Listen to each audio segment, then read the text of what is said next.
السلام علیکم ورحمۃ اللہ وبرکاتہ۔ الحمد للہ وحدہ والصلاة والسلام علی من لا نبی بعدہ۔ سورہ قاف تعارف۔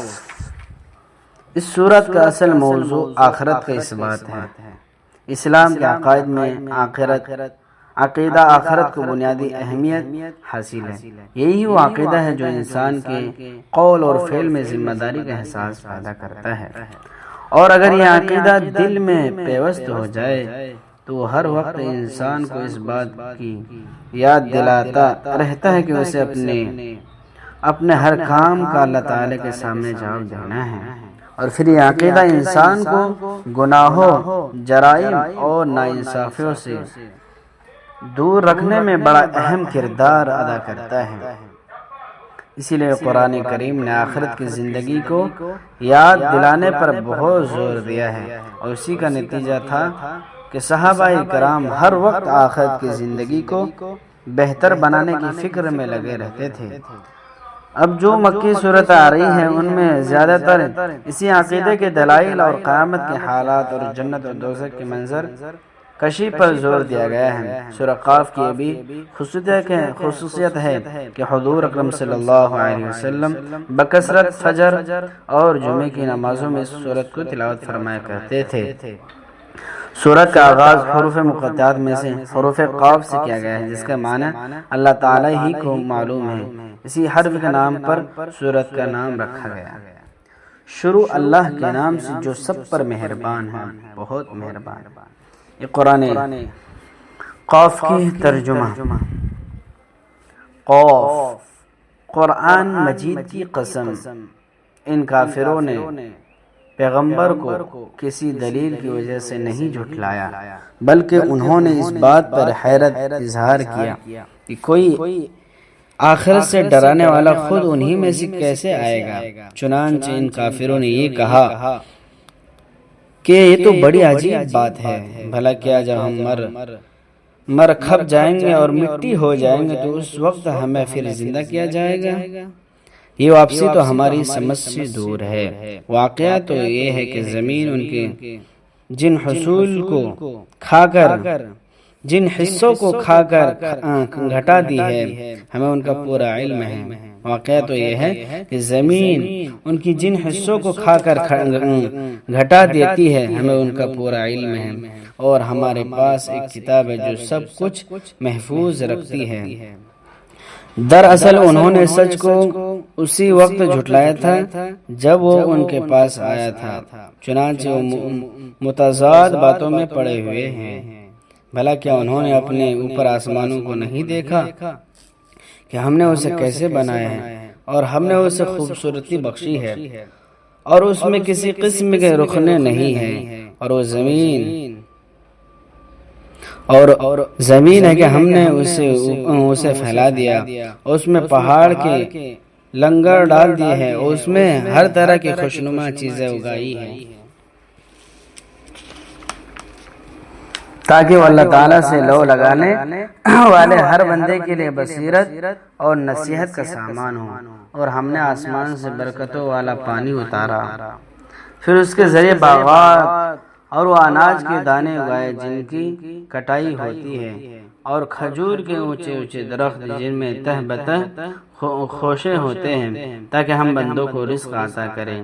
اور اس طرح ہم نے اس پانی سے ایک مردہ پڑے ہوئے شہر کو زندگی دے دی۔ بس اسی طرح انسانوں کا قبروں سے نکلنا بھی ہوگا۔ ان سے پہلے نوح کی قوم اور اصحاب الرس اور سمود کے لوگوں نے بھی اس بات کو جھٹلایا تھا۔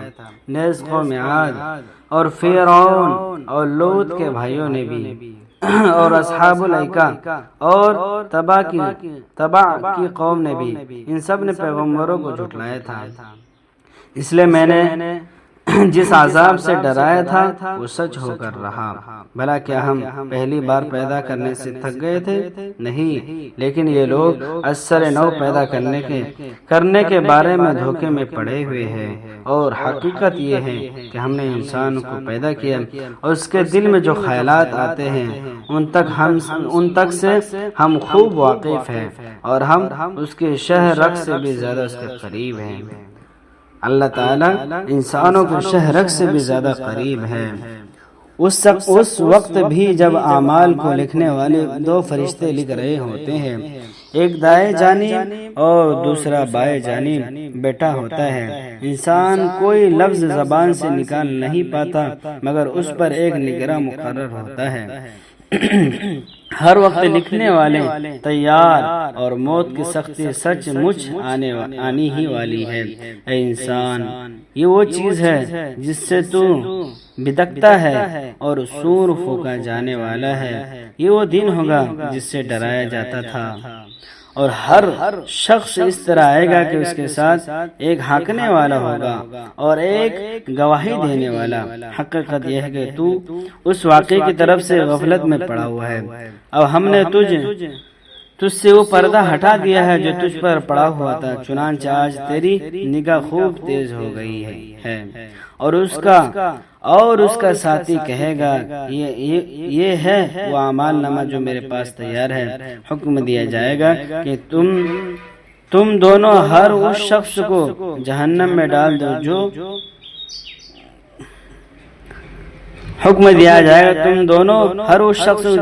ڈال دو جو کڑر کافر اور حق کا پکا دشمن تھا۔ جو کڑ کافر اور حق کا پورا دشمن تھا، اس کو کیا کرو؟ اس شخص کو جہنم میں ڈال دو۔ اس طریقے سے اللہ تعالیٰ نے تفصیل کے ساتھ قرآن پاک کا ترجمہ ارشاد فرمایا ہے۔ جو دوسروں کو بھلائی سے روکنے کا عادی، بے حد زیادتی کرنے والا اور حق بات میں شک ڈالنے والا تھا، جس نے اللہ کے ساتھ کسی اور کو معبود بنا رکھا تھا، لہذا اب تم دونوں اسے سخت عذاب میں ڈال دو۔ اس کا ساتھی کہے گا کہ ہمارے پروردگار، میں نے اسے گمراہ نہیں کیا تھا بلکہ یہ خود ہی پرلے درجے کی گمراہی میں پڑا ہوا تھا۔ اللہ تعالیٰ کہے گا، تم میرے سامنے جھگڑے نہ کرو، اور میں تمہیں پہلے ہی تمہارے پاس عذاب کی دھمکی بھیج چکا تھا۔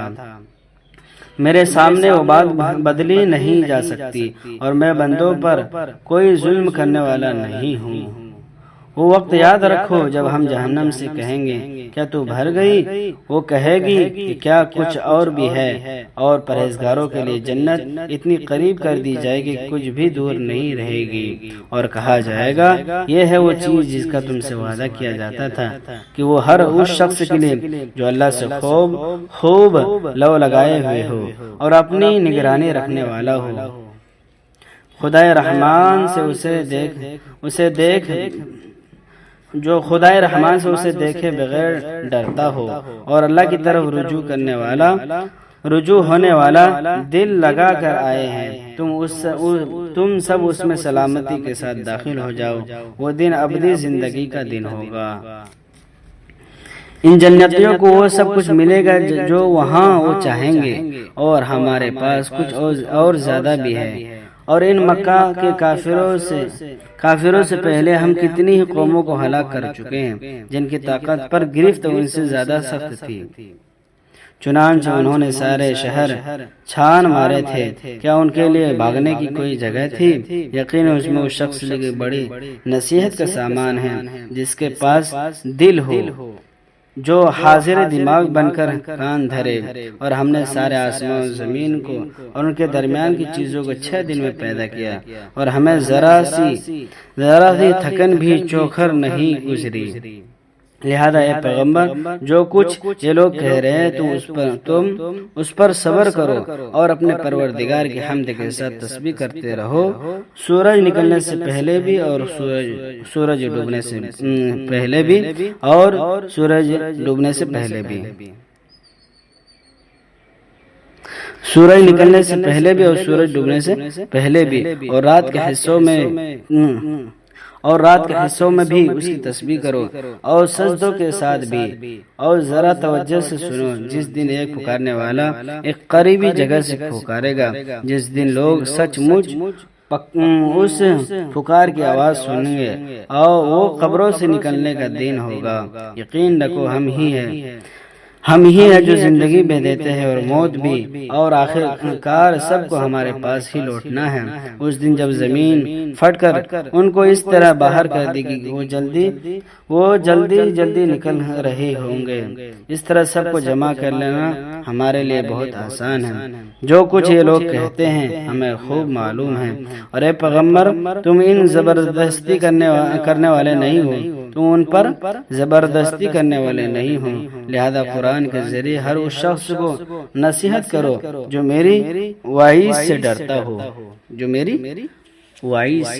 ہو۔ میرے بھائیو، یہ سورہ قاف کی ترجمہ تھا، جس میں اللہ تعالی نے بہت سارے باتیں بتایا کہ فرمایا کہ موت اور زندگی یہ اللہ تعالی ہی دیتے ہیں، اور اسی طریقے سے اللہ تعالی جو جنت والے لوگ ہوں گے، جس کے دل میں خوف ہوگا، جنہوں نے اللہ تعالیٰ کو بغیر دیکھے ایمان لایا ہوگا، اللہ تعالیٰ اس کو جنت عطا فرمائیں گے، اور جو خود اپنے آپ کو سنوارا ہوگا اللہ تعالیٰ اس کو جنت دینے والے ہیں۔ اور اسی طریقے سے آگے فرمایا کہ اللہ تعالیٰ شہرک سے بھی زیادہ قریب ہے انسانوں کے، اور آگے فرمایا کہ جب اللہ تعالیٰ جہنم سے کہے گی کہ تو بھر گئی، تو کہے گا کہ کوئی کچھ اور بھی ہے، یعنی کچھ اور بھی ہے، اس طریقے سے جہنم میں پکارے گا میرے بھائی۔ اور فرمایا کہ اللہ تعالیٰ انسانوں سے شہرک سے بھی زیادہ قریب ہے، اور اس طریقے سے فرمایا کہ آسمان و زمین کو نہیں دیکھتے، اس طریقے سے اللہ نے آسمان و زمین کو بنایا، یعنی جس کے پاس دل ہے، آنکھ ہے، وہ سمجھے کہ کس طریقے سے اللہ نے بنایا۔ اور اسی طریقے سے فرمایا کہ پانی اور بہت سارے قوموں کو اللہ تعالیٰ نے ہلاک کیا، قوم شعیب ہیں، قوم صالح ہیں، اسی طریقے سے اور بہت سارے اصحاب یک ہے، بہت سارے قوموں کو اللہ تعالیٰ نے ہلاک کیا، اسی لیے ہلاک کیا کہ انہوں نے مخالفت کی، اللہ تعالیٰ کے بات کو نہیں مانا، رسولوں کی اتباع نہیں کی، جس کی وجہ سے میرے بھائی اس کو اللہ تعالیٰ نے ہلاک کیا۔ میرے بھائی اس پر عمل کرنے کی کوشش کریں۔ میں اپنے آپ سے پہلے مخاطب ہوں کہ اللہ تعالیٰ ہمیں اس پر عمل کرنے والے بنائے، کیونکہ اللہ تعالیٰ ہمیں سب سے زیادہ اگر ہم عمل کرنے والے بنیں گے تو اللہ تعالیٰ ہمیں بھی اپنے یعنی اچھے بندوں میں شامل انبیاء، صدیقین، شہداء اور صالحین کے ساتھ ہمیں کھڑا کرے۔ اللہ تعالیٰ ہمیں عمل کرنے والا بنائے۔